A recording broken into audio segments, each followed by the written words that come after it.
We're just gonna a few minutes for everyone to get off the music and relax into the I've session. been finding the time to be bored out of my mind. I've been working for days, Hi, Anthony. so I don't have the Hey, Mike. time to play Hey, John. your kind of parlay. Hi, So Flick. won't you come How are home you, Messi? soon? I'm fine, and how are you? Won't you come Very well, home thank you. Very well. soon?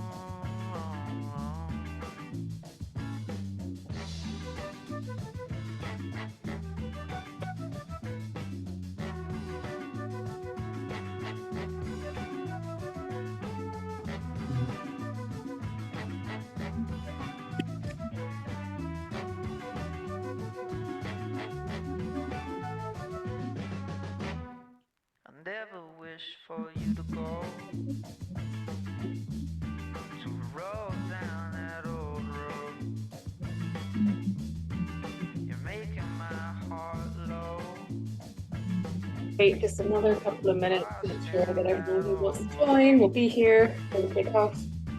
you're the only one I'll ever fall. So won't you come home soon?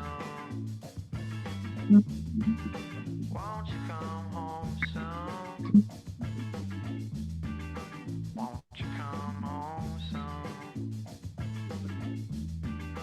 Won't you come home soon?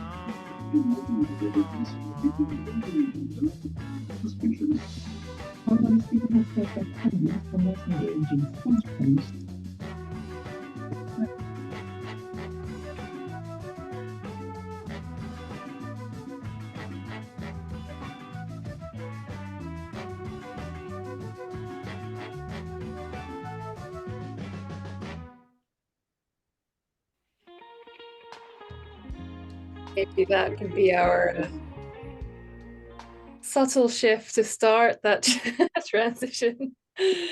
Welcome, everyone. It's great to have you all today. There may be a few more people joining. Yes, I see Asha coming into the waiting room. But maybe we'll kick off this session for the day. We have an hour together. Very much looking forward to it. And we have all these slides will be shared with you afterwards. So don't stress too much about writing everything down. You'll get the resources as per usual. And before we kick off into this session, let me just introduce everyone we have on the call from the Common Thread side. Hi, I'm Gail. You remember me from module 3 in session 1. We also have on the call Flick, if you want to wave, a very familiar, friendly face, I imagine at this stage. We have Bwalia, say hi, and we have Ipsita, and we also have Mike from the Common Thread side as well. So very much, I can see a few people coming in, so I'm just going to slowly get things moving forward so that we can get everything squeezed into the hour. But this is recorded, so any latecomers will be able to catch up.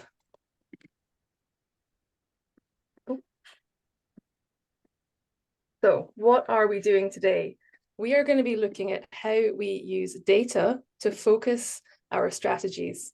And so the factors that we include are where are the people that we want to work with?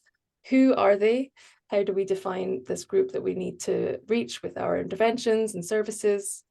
Why are they currently not seeking health behaviors or seeking health services? Gender, which we know tends to influence a lot of things on the supply side, but also on the demand side, and service, how are people experiencing the service? And also when in the lives of the people that we've decided to reach, do we want to target them and make sure that our work and our services and products can fit seamlessly into their lives? And so in this hour-long session on identifying your focus area, we're going to look at these important factors you need to consider when making strategic decisions. And so all these factors are going to be in detail in the deck that we share with you later on, straight after the session. But again, they are where, who, why, gender, service, and when. And what we will cover in the next hour, We're going to deep dive into just where, who, and why for now to keep us focused and intentional on learning what these factors do and why we focus on them. And we're going to do that by highlighting case studies that bring these factors to life. And we're going to use vaccination just as a consistent focus to demonstrate what these different elements mean. But of course, these all are relevant to any kind of health-seeking behavior or any kind of health service that we might be designing for the people in our communities. We're then going to break out into groups to discuss some fictional data together, and we're going to make some decisions together about the where, who, and why of the case study that we're going to share. And then afterwards, of course, we'll have time for a discussion and Q&A, so you can share ideas of where we're going to focus on this case study, and also just answer any general questions that you have from the content that we're sharing today. So as always, or however you prefer to take notes, have a pen and paper ready to note down any key factors on focus and intervention. And so kicking off with the where do we need to focus? So we all know that certain contexts can make some people particularly vulnerable to being completely or partially missed by public health services. With limited resources, it's important to focus our strategies in the areas where people are that need the most support. So before we make decisions about where we put those resources, we want to be really intentional about where they're going. And so some of the contextual factors about why we might just choose on focusing on a particular place include areas that are rural, who may have longer to travel to health facilities, may have a harder task of reaching health services. Similarly, in urban slums, they tend to have closer living conditions and poor sanitation and higher levels of insecurity. So prioritizing accessing health services may be difficult for them in this scenario. Conflict-affected areas may have damaged health infrastructure and depleted human resources. So we need to know how we can improve those challenges that people are faced with in those areas that may continually be changing. We may want to update our understanding of what challenges there are in those contexts. In some contexts, digitally connected societies can be more exposed to rumors and misinformation about vaccines or other health services. So trying to make a decision or an intention about a health-seeking behavior may become quite difficult when there's competing information, and we want to make sure that those people are able to make informed decisions with trustworthy information. Hard to reach areas like mountains, of course, or even high-rise buildings can make it difficult to engage with communities where people are further away from where we are able and have control over sharing services and information. So jumping into just a case study to bring this to life. So in the Bangsamoro Autonomous Region in Muslim Mindanao, or BARM, in the southern Philippines, a safe passage of vaccines and health workers are isolated, and this is a challenge. So in this southern Philippines area, there has been a long history of conflict with separatists, communists, clan militias, and criminal groups all active. So this really creates increased challenges in distributing vaccines to isolated places, local administrative districts known as barangays locally, and some of the islands. So health workers are facing logistical and security challenges reaching those people, and the people there are similarly not able to come to the places where health services are. In 2019, the region had outbreaks of measles, diphtheria, and polio, including the first type 2 polio virus case in Lanao del Sur.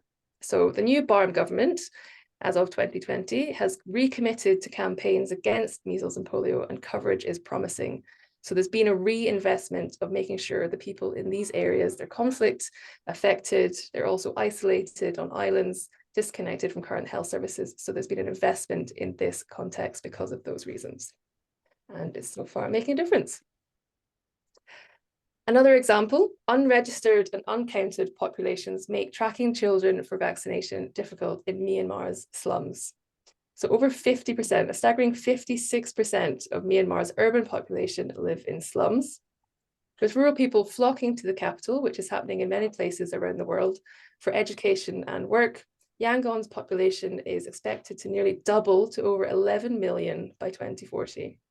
So you can imagine this is going to pose a risk to public health with outbreaks of vaccine preventable diseases like diphtheria in recent years. Urban migration has resulted in large numbers of unregistered and uncounted people, and this lack of registration really restricts access for people to government health services, including vaccinating. And it also impacts demand because it raises costs for people and creates barriers for unregistered populations to accessing, where there's an extra step involved in registering themselves, finding out how that works, and finding out how that connects to accessing health services. So it's a whole new service landscape for people to navigate once they come to these new areas. And so we want to make sure that they are then have an easy pathway to registration and reduce barriers to accessing immunization or other health services. Okay, moving on to who is most underserved in this area. If you've chosen an area or a context, we then want to look at who within that area is most in need of our attention. So within the vulnerable areas that we know of, we may see that children, for example, living in these areas are vulnerable, or we may find certain pockets of vulnerability even within these high-risk areas. So it could be an even smaller geographic location, or it could be a certain demographic or group of people within a context that are facing a particular challenge. And so because we have limited time, money, and other resources, it's important to be very clear about who is most at risk and be specific about who we will try and reach.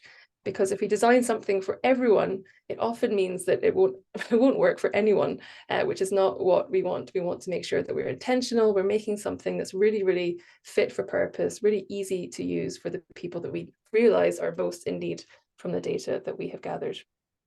And some of these demographic factors to look out for are things like poorer families. They're much less likely to have access to health.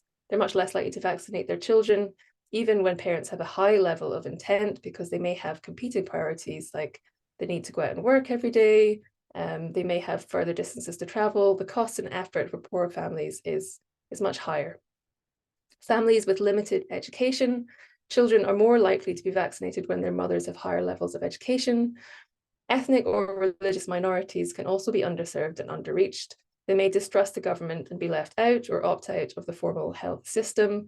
So it's our job to make sure that people are not left behind by the services that are designed to meet everyone.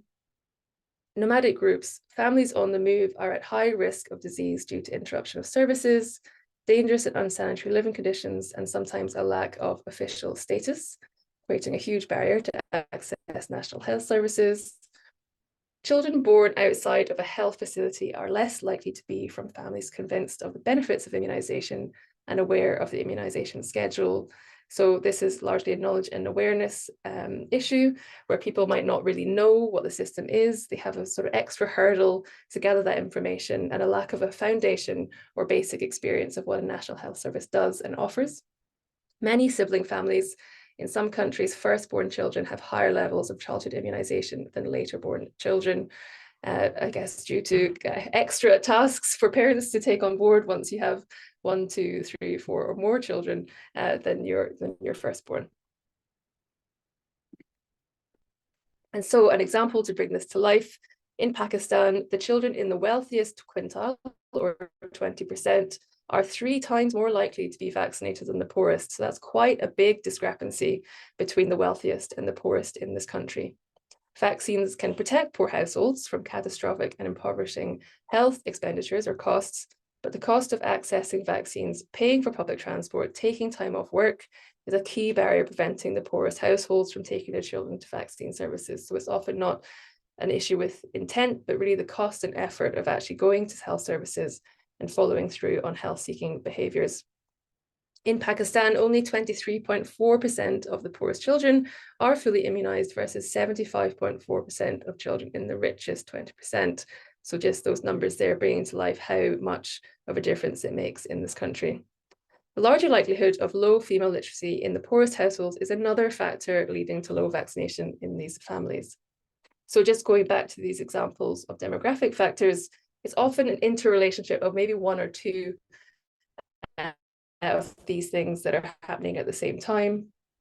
So we want to make sure that we're understanding in depth what's happening. If some people might be nomadic groups, but they might also be a many sibling family, there's actually interrelating challenges, and we want to understand those and where the people are that we want to focus on. Another example to bring this to life, in Afghanistan, different ethnic groups approach vaccination differently. In 2018, a CAP study, or Knowledge, Attitude and Practices study, found that Pashtun populations in Afghanistan were less likely to vaccinate their children. Hazaras, however, were more likely to vaccinate than Pashtuns or Tajiks. The intention of some groups to vaccinate or not can reflect levels of trust in government services, varying access to quality services, competing narratives and traditions regarding healthcare and socioeconomic differences. So some of these things are very complex. So trust can be based on the information that people receive, conflicting information from different groups, or also past experiences and past experiences engaging with national health services or governments that may not have been a positive experience. So there's lots of different levels that are influencing how trust might create a positive or negative attitude towards accessing health services. And finally, why are there barriers in access to demand for health services? So if we know where we want to focus on because there's a contextual challenge and we know who needs our attention, we also want to understand why. Why are they currently not following through on health-seeking behaviours? And this is one of the biggest keys to unlocking where our work should focus.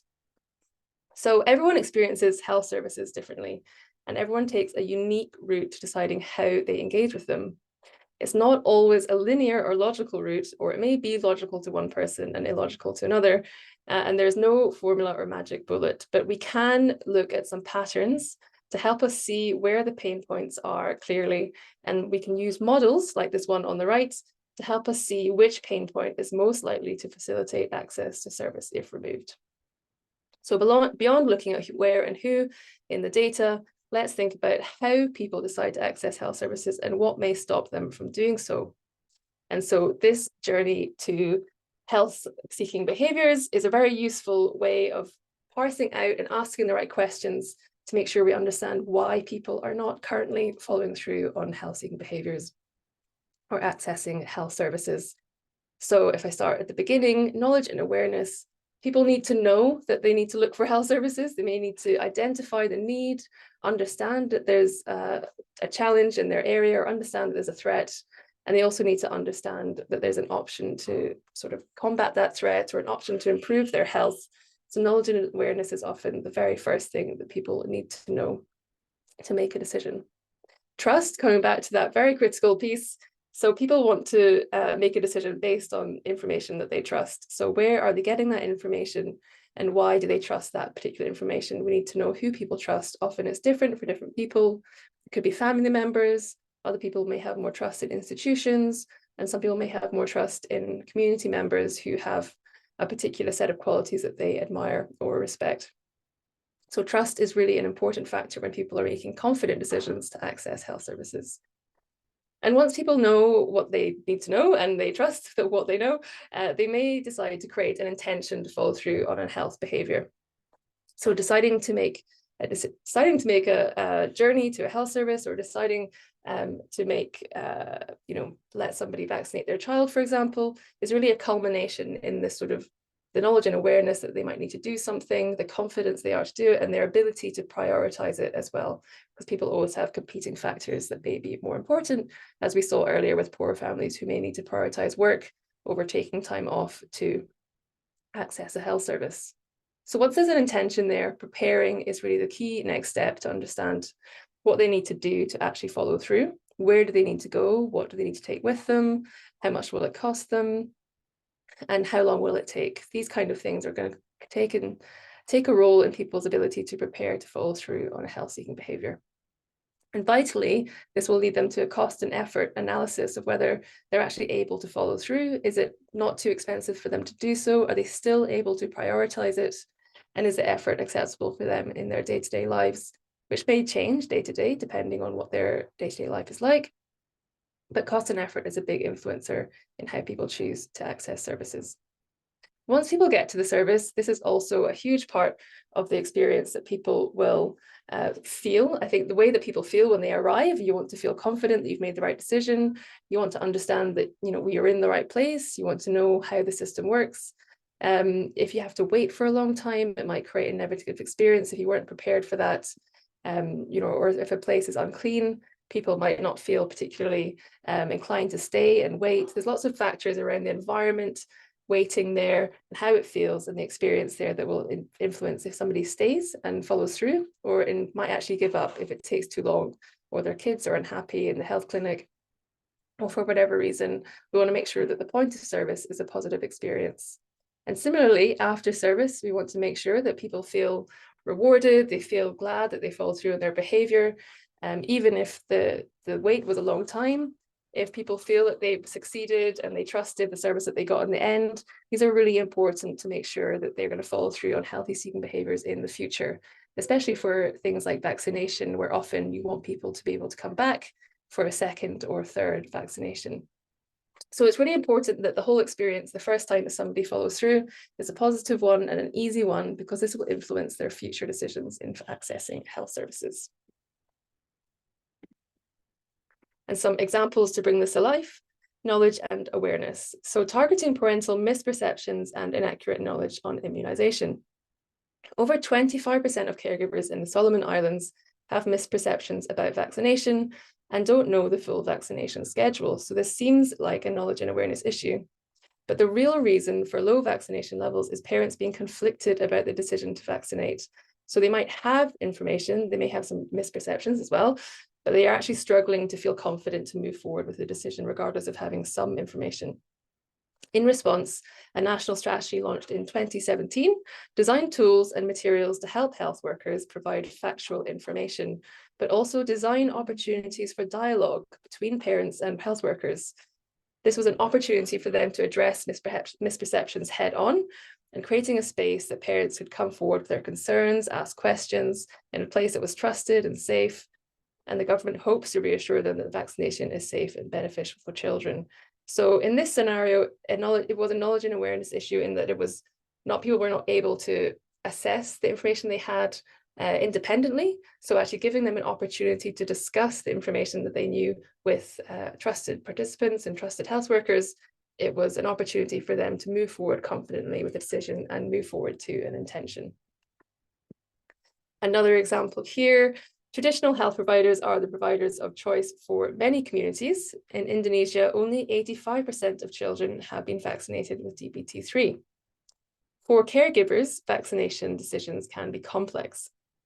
As in many other countries, they may prefer traditional health providers who offer alternatives like herbal medicine, acupuncture or acupressure, hypnotherapy, and meditation. And often these kind of health providers are within their community. And so it's a big ask to ask somebody to trust an external, different kind of health service when they already know and trust one that's local and within their local environment as well.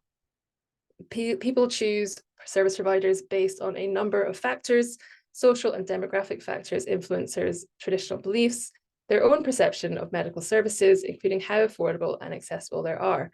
So often people can have misperceptions about the cost of things, and this can be a big barrier, but letting people know that something might be free or not as expensive as they think can be a big reduction in barriers for people. Okay, so warning. Now that you've absorbed all that, and I hope you made some notes, but don't worry, we're here to remind you of all the factors and all the details. But we have been briefed on a public health emergency. How will we decide on where, who, and why to focus our intervention? So where is this challenge? Okay, this is Mbalia County. The total population is 700,000. There's an urban-rural ratio of 60% to 40%, but that is rapidly changing with an annual rate of urbanization at 2%. The population under 18 is 35%, and the population living on less than $1 a day is 37%. The infant mortality rate is high at 75 deaths per 1,000. And so the scenario is we've had an outbreak. Cholera has been found in a small village north of the capital and on a small island, Island D, which you can see labelled just northwest of the capital city. There is a lot of movement between this village and the capital and the other parts of the county. So understandably, we are concerned about the ability for this cholera to spread far and wide rapidly. So I'm just going to give you a little bit more background on the challenge. And if you want to make some notes, and then we'll dive into some data with Flick, our data specialist on the call today, and then we will get to some answers together. So let me just give you a little bit more information. The Kenyan health authorities have confirmed a cholera outbreak in 6 regions of this county, including 17 cases in the capital and a few cases on Island D west of the capital. According to the Ministry of Health, the outbreak in this county of 700,000 people originated from a wedding party held at Gahamana, about 10 kilometers, 6 miles north of the Kenyan capital, or the county capital rather. A total of 13 people have been hospitalized due to cholera, the authorities said. So we know that this is going to be a big challenge. Earlier on Wednesday, the World Health Organization, who said there was a shortage of cholera vaccine doses, have implemented forcing a temporary shift to a 1-dose strategy from the usual 2 to make sure that we can target as many people as possible in this campaign to fight a swelling number of outbreaks worldwide. Cholera vaccine has not been provided before on Gahamana Island. However, most recently, there was a measles and rubella campaign in 2023, which had varied rates of uptake for MR. So we know that there's a varied uptake in new campaigns and vaccination campaigns. But let's look at some data together to make sure that we're going to make the right decisions in terms of how we respond to this outbreak. And you're going to get a little break from me for a second, and Philip is going to take us through some quantitative data for us to look at together. Thank you so much, Gail. I hope everyone's doing well. I know we just threw a lot of information at you, and now you have some more information coming your way. But yeah, really what we're going to try and do now is, with that context in mind, we're going to split up into 2 groups, and we're going to actually give you some tasks of how we can analyze this quantitative data together. So as you know from the last session, quantitative data can be really, really helpful for you in understanding where to focus your health promotion strategy. So it can really give you an idea of really what's going on, where is the uptake, where is potentially a little bit of resistance, and it can start to kind of form a picture of what's going on from quantitative data. So we're going to give you 2 data sets today. You can see here, this is the data set right now that's coming from, we're going to say it's come from, let's say, DHS data from last year, and the routine reporting from the MR campaign that was completed, let's say, also last year, 2023. So you can see here, this is the island. The island's broken up into 5 different sections. Well, 6 actually. You've got the capital, and then you've got the big island, you've got the medium islands, and you've got the small remote islands. And we'll show that on the screen again when we come to this data source. And what you can see here is you can start to see whereabouts on the island there is less uptake or coverage of both the BCG, DTP3, 1 and 3, and the measles rubella campaign. In particular, well, I'm actually not going to tell you, but anyway, you can start to see a little bit about this. You can also see from this data set on the right-hand side, what are some of the reasons why children were not vaccinated in those different areas. So we unfortunately don't have any data, as is very common, I believe, in many areas, for the 2 small islands, E and F, which were, if you can remember on the map, if you've got a picture memory, we're just north of the main island. But we can see from the 4 other main areas, there are lots of different issues around children being absent, as well as refusal for vaccination. So you can start to picture a little bit of an issue, a picture of what's really going on just through this data set, and we'll talk about that in a bit more detail together. Gail, if you just go to the next slide for me. This is the next data set as well then. So this is actually obviously fictional data, but it shows from a county health survey conducted last year after the MR campaign. They started to think about what are the reasons why children were missed. And so of the children that were missed, we can see here basically 2 breakdowns. What were the reasons that children were absent? Or what are the reasons that actually there was a plain refusal for the vaccination? So for absence, for instance, the children might have been at school. You can start to see it as a big issue for Island D. They might have been playing, they might have been out in the streets. So you can kind of start to see from this, or maybe what are the issues around the time the vaccinators coming? Were parents informed? Did they have the ability to bring the children back home for the vaccination? Some things you can kind of start to think about just from these numbers. On the refusal side of things, where they've just been a straight no, you can see that actually some of the key reasons are potentially around religion, lack of trust, especially in a certain island, which we'll go into, and also misconceptions in other areas that are the county too.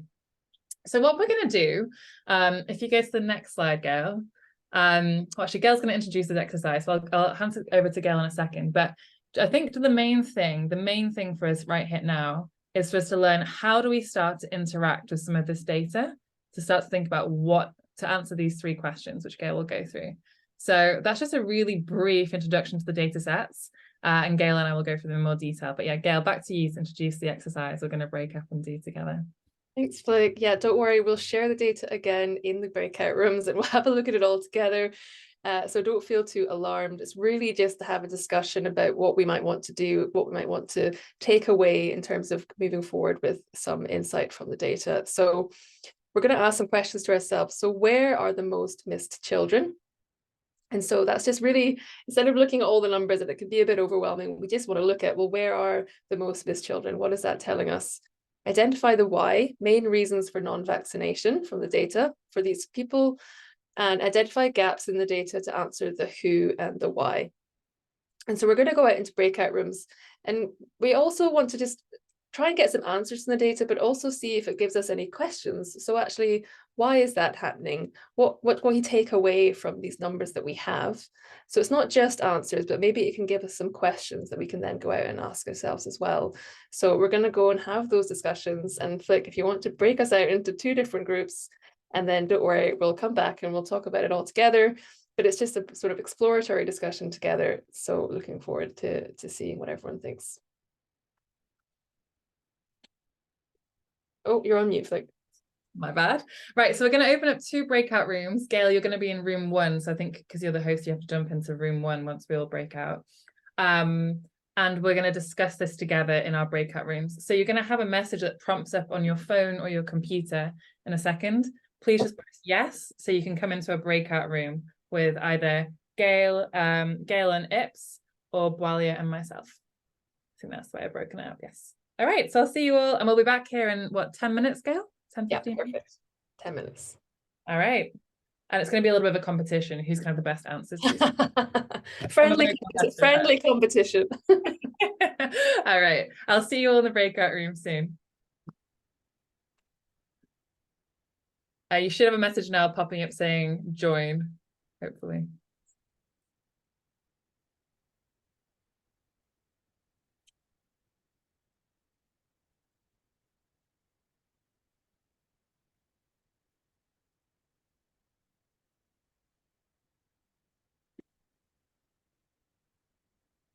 Oh man, it's not letting me join. Next time. Hello, can everyone hear me?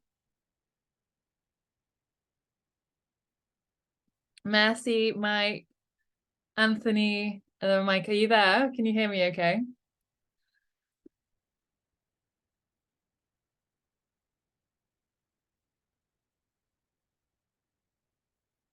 Anthony's got a thumbs up. Mike, are you there? Mercy, are you there?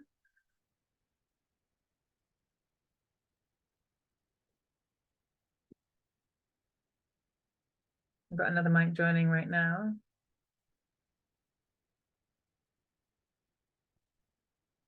Mercy, can you hear me okay?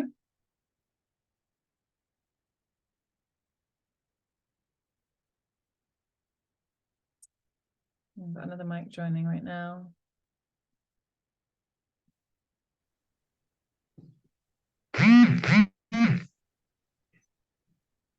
Hi, Mike, can you hear me okay?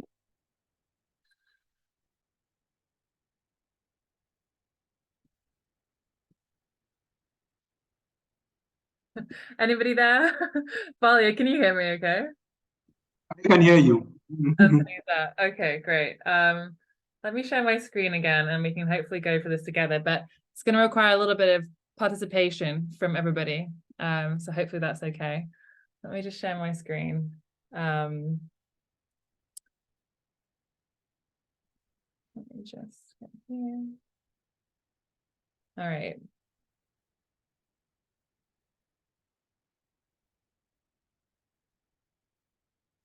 Okay, can you all see this okay?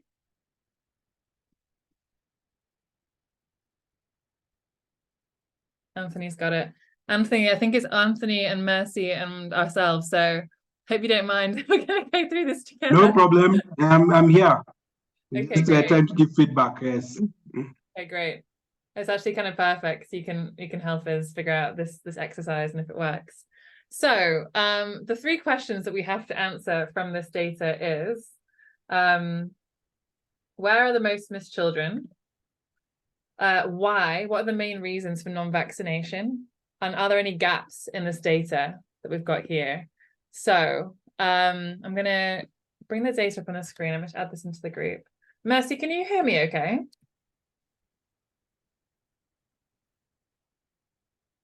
For some reason, I can't hear you and you think you're on mute. So I hope you're there with us.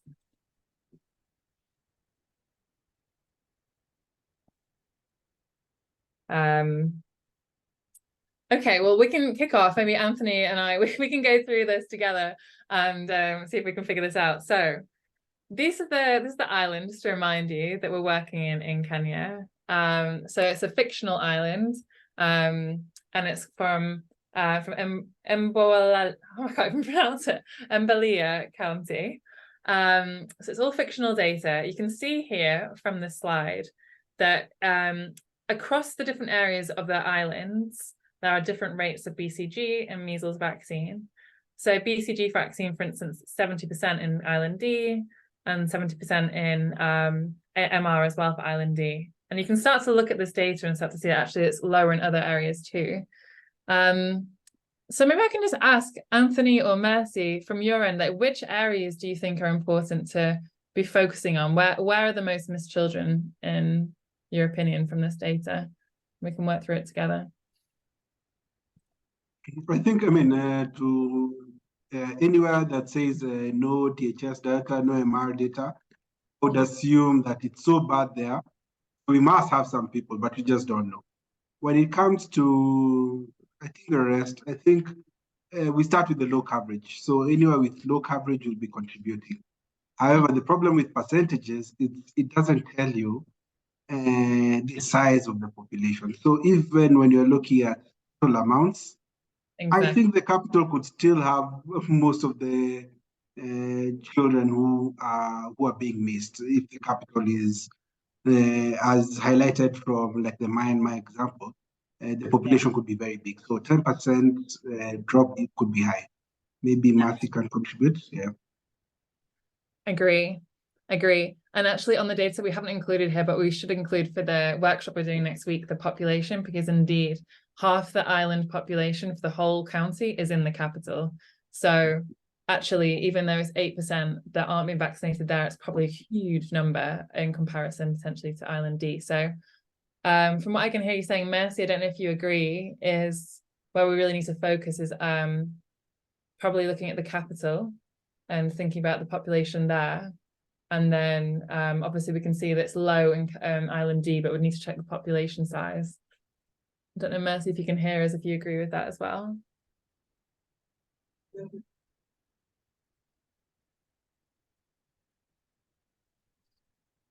Thank you.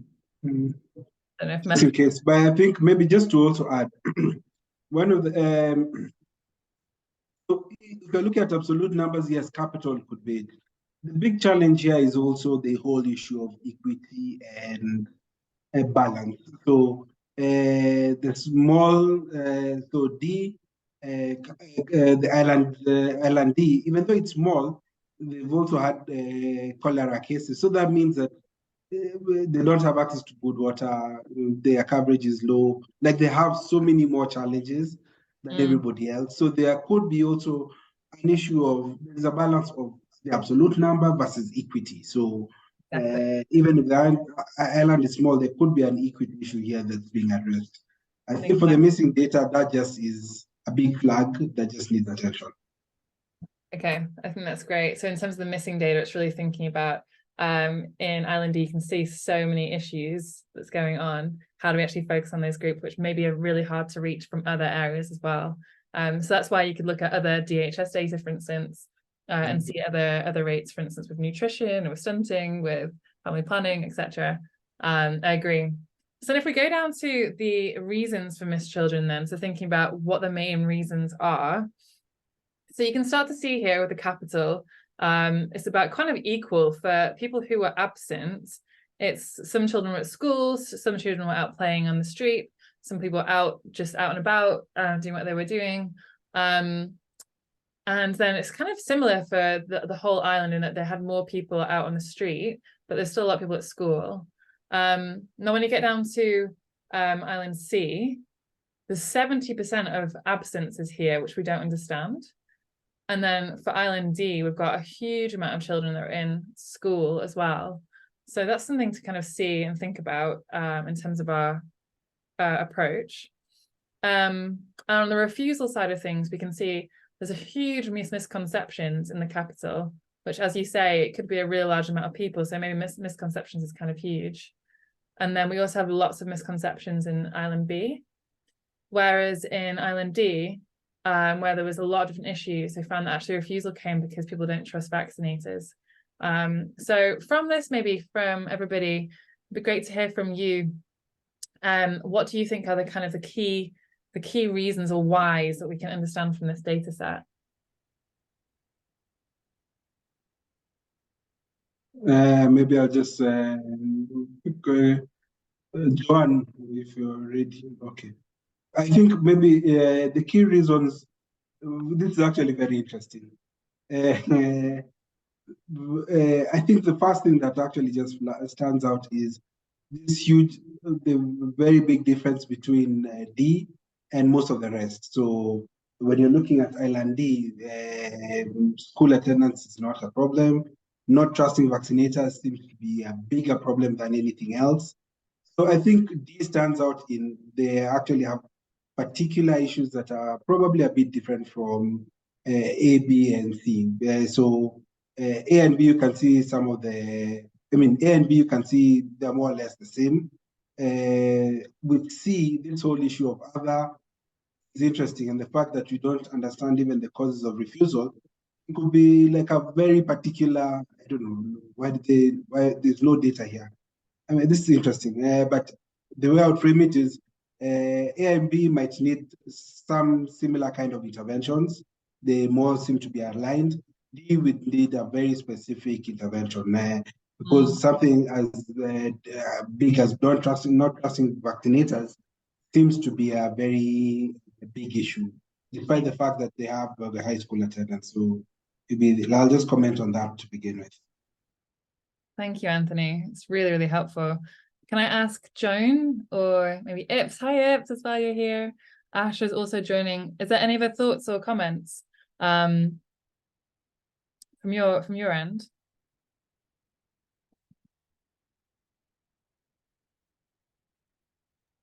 Sorry, Flick, this is Elkanan Tabo using Joan's machine, so I'm keenly following.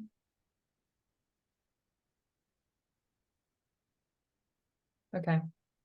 All right. That's absolutely fine. But you should be able to see my screen anyway. Okay. Well, I'm just looking at the breakout groups here. Just give me one.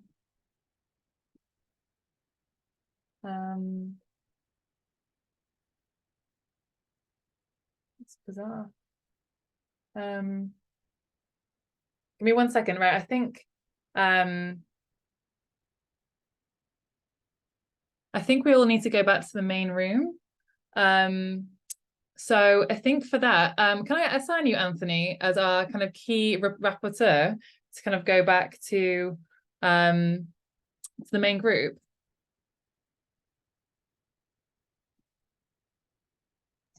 That's fine. Okay. Yes, I can do that. Let's leave. Okay, right. I'll see you all back in the main room. Thank you for that.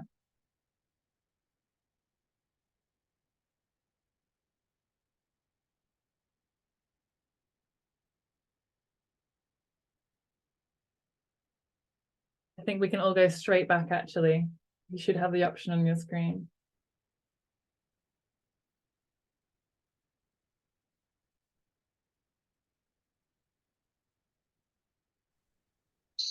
Okay, everyone, welcome back. Let me just find the, oh, here we go. Okay, so how did everyone get on talking about the data? Does everyone find out in the data where are the most missed children? We did in our group, I think, which was Yeah. largely led by Anthony. Wonderful. Walia, do you want to just come in? I wanted to check that one group has had an opportunity to. I think we've had some technical issues potentially, Walia. Can you just confirm? Yeah, so in our group, we didn't have nobody had a photographic memory, and we just didn't have the data. And I'm having a bit of a challenge with my laptop. So unfortunately, we didn't get an opportunity on our side. Oh no. Okay. Let's look together then. Okay, so if we look at this immunization coverage, we're looking for the lowest percentage of coverage is the lowest rate of vaccination. And what we have on the left-hand side is a different geographic areas. So we've got the capital, we've got the main island, we have the medium island rather, D, the small island where the cholera cases were found, and a couple of smaller islands where we have no data. But where we do have data, we can look at where the percentages are lowest for the coverage of previous vaccine campaigns like BCG, DTP, and measles and rubella. And so where can we see that the lowest percentages are consistently?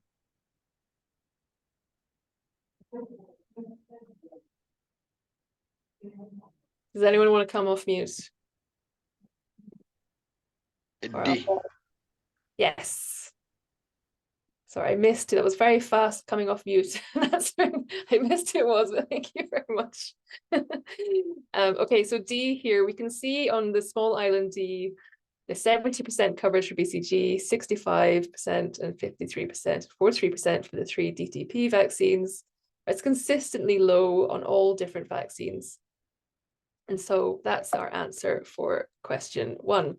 Right. Can I just jump in there as well? Anthony made a very good point in our group that we don't have the population numbers for these areas too. So Anthony, I don't know if you want to come in and make that point as well for everybody. Yeah. So yes, I mean, so if you look at absolute percentages, yes, the 70% would actually mean that more children are not covered in D. However, because the capital, and I think one of the points you made was populations could be very big in the cities, even with 90% coverage for MR, you still probably are able to, you might actually have more people being missed in the capital than in the small islands, for example. But there's the issue of equity that you also still need to take into account, where because D is severely affected, equity definitely is a big issue. And even at 70%, you might not even get enough herd immunity. So you might still end up focusing on them, maybe not even with the total absolute numbers, but equity and herd immunity being the issues here. But yes, just a balance. And Stella is a fantastic contribution. Thank you very much. Yes, these percentages are rates. So we always want to look at these numbers and say, well, that is the rate for that community, but obviously the populations, as you mentioned, are much different in the capital to these smaller islands. So the 8% that are missed in the capital might actually be more. So for example, with BCG, might actually be more children than in the small island. But yes, we have to think about equity and priorities regarding where the outbreaks actually are. But that is a really good point. When we're looking at quantitative data, we always want to make sure that we know the data sets and the numbers so we can make sure that these percentages are contextualized. Similarly here, we could have to think about the percentage as well.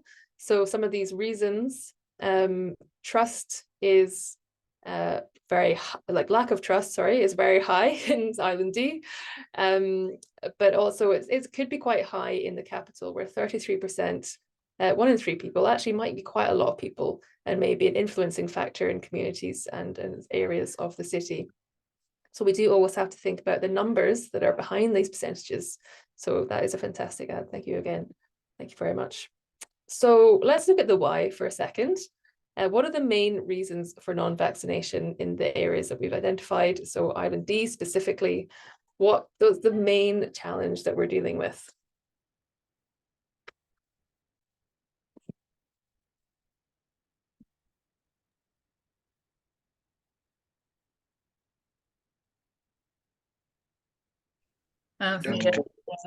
Oh, someone's coming. Go on.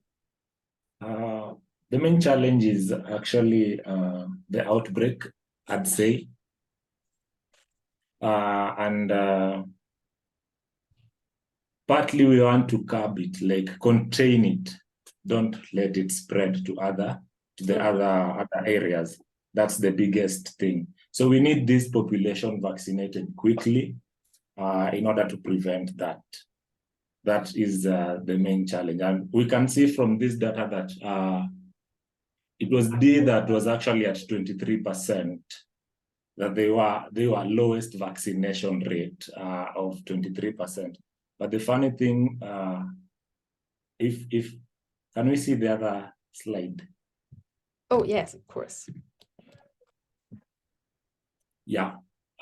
When we see here, the refusal for vaccination is at 23%.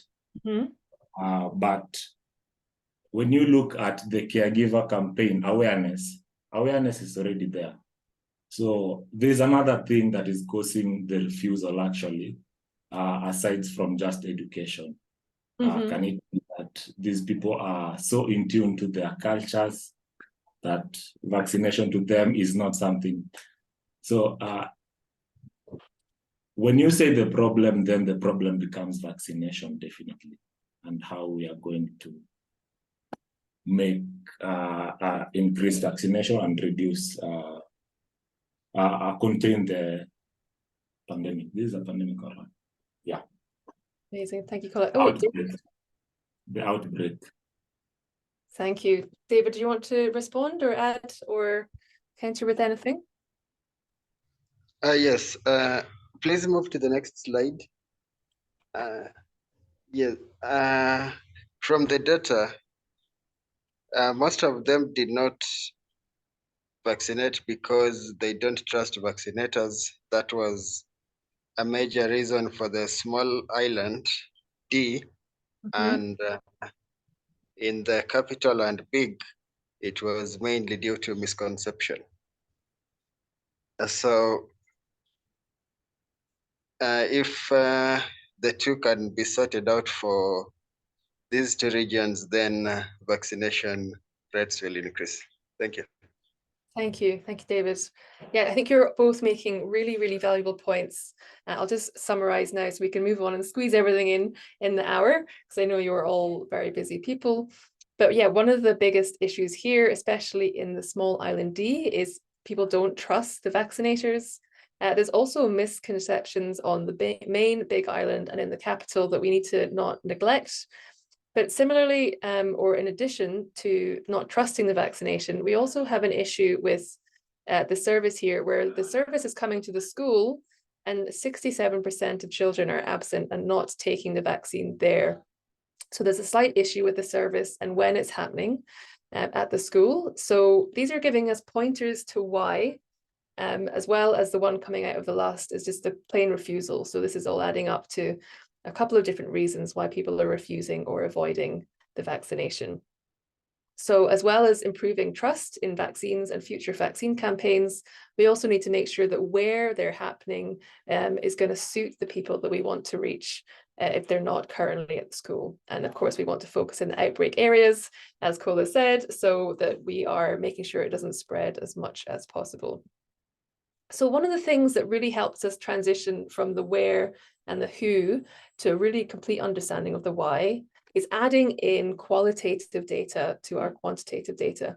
So this really makes us sort of much more attuned, much more informed of why people are choosing not to vaccinate, bringing to life some of those misperceptions, which could be around how much it costs. It could be about the efficacy. It could be about that lack of trust piece. Why has that happened? Is it from past experiences?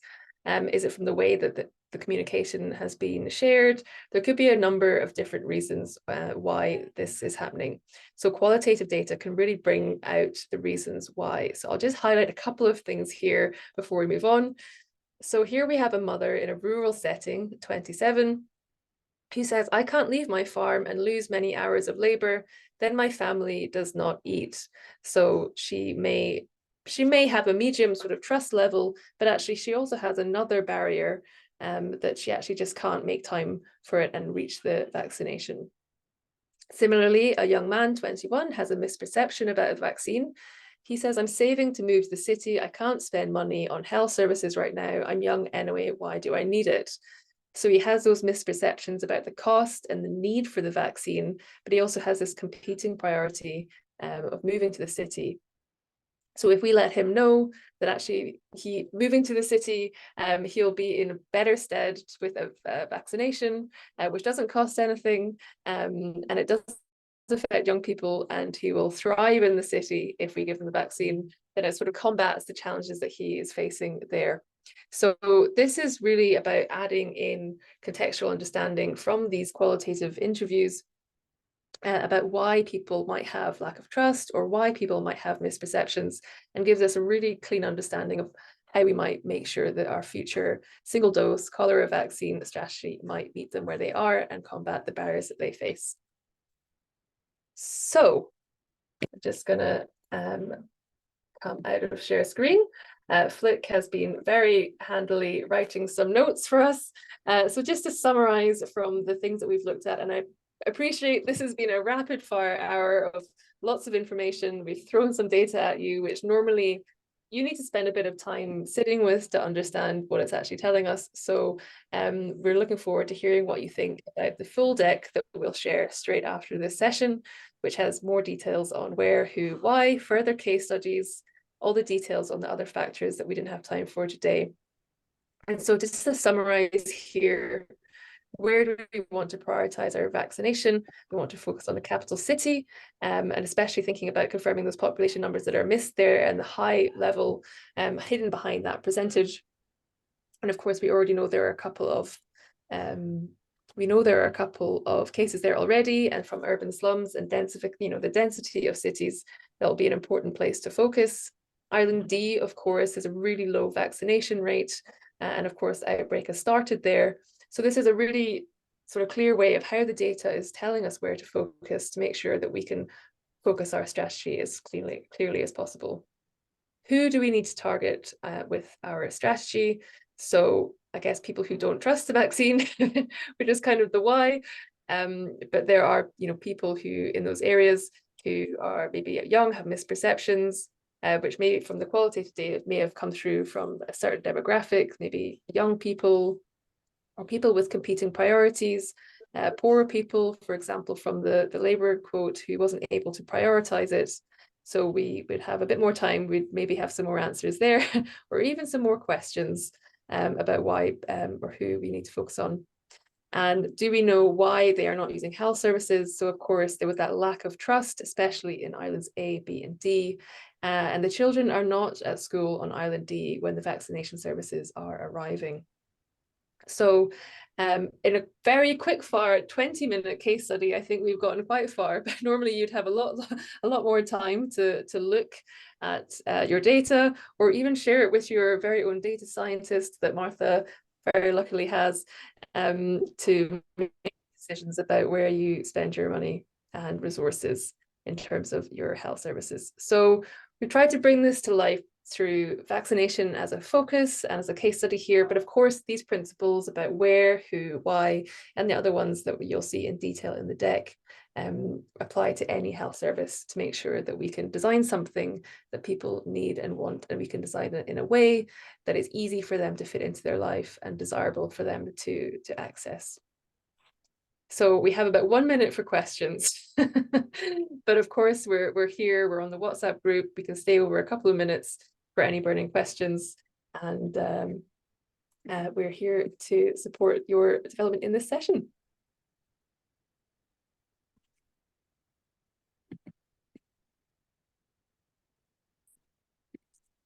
And I'll just move on. So we have some questions. Not really a question, but just on the data. I'm still stuck on the data, and it's just wonderful to work with data. This data looks like the crisis we had in Thika, Nairobi, when there was an outbreak of cholera, actually in Thika. During that time, it spread to Thika, and as in Thika itself was the source of the outbreak.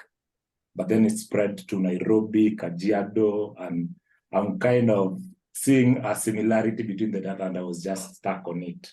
So it was not a question, just funny. Oh, so it reflected an experience that you'd had with the previous outbreak. Yeah. That is a coincidence. This was fictional data, so please don't use this data in any future health strategy.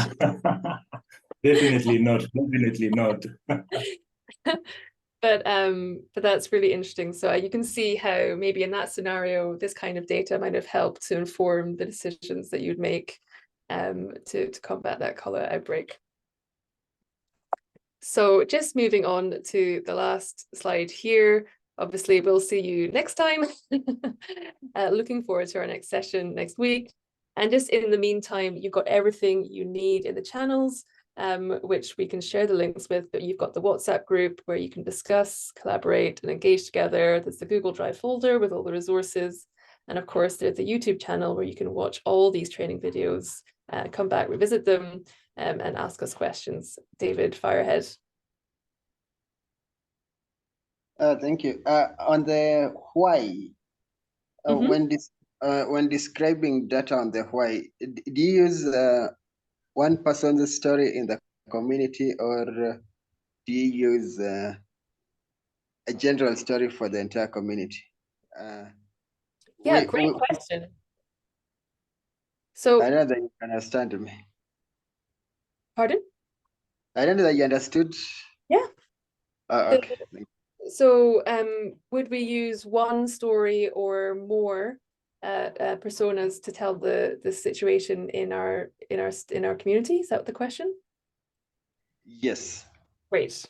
So the thing with stories and personas is you need to craft them in response to the stories that you hear. So if you did research and you spoke to lots of people in your community, and they may all have different life stories, but maybe if they all face the same barrier in that the cost and effort to access a service is, that is the challenge that they're all facing, then we can use a single story to say, look, this community have different priorities and they have different life stories and different demographics, but actually they're all looking for reduced cost and effort, because this is what's really hard in this community when they want to access whatever kind of service they're accessing. So in this case, and it's not very often, you might be able to use a singular story to say why we need to spend our resources on this particular challenge, because it will unlock a barrier for lots and lots of people in the community.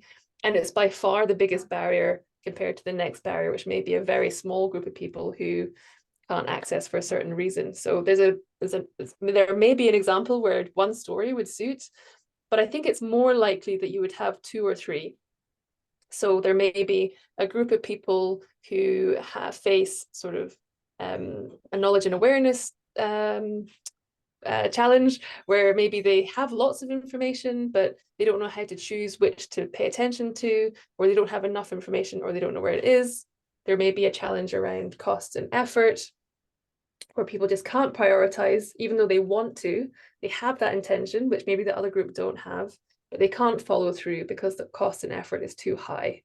And then we may have a third group, for example, who maybe they've actually already completed a health-seeking behavior. They've gone to a health clinic and they don't trust the experience that they had. They didn't have a positive experience.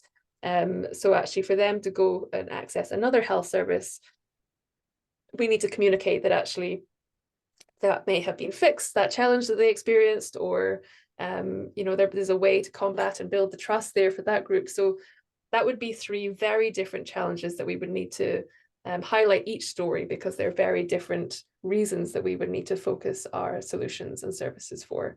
So I think it's more likely that you'd have 2 or 3, but maybe in a small community, if it's just one big barrier affecting everyone, and then you could maybe use a single story. Thanks for that question. I think it's great. Okay, we've gone 5 minutes over and we still have a few of you on the line. We're very grateful that you managed to stay over. I'm sure a couple of people had to run off. So please do share any questions in the WhatsApp group. We're here. You'll be getting the full deck later on today. So look forward to your thoughts. And yeah, looking forward to seeing you next time. Thank you so much, Gail. Thank you, everybody. Thank you so much for the good session. Yeah, thank you very much. Interesting conversation. Wonderful, always. Oh, thank you. Thank Thank you. Zuri. Everyone. Thanks, everybody. See you soon. Bye.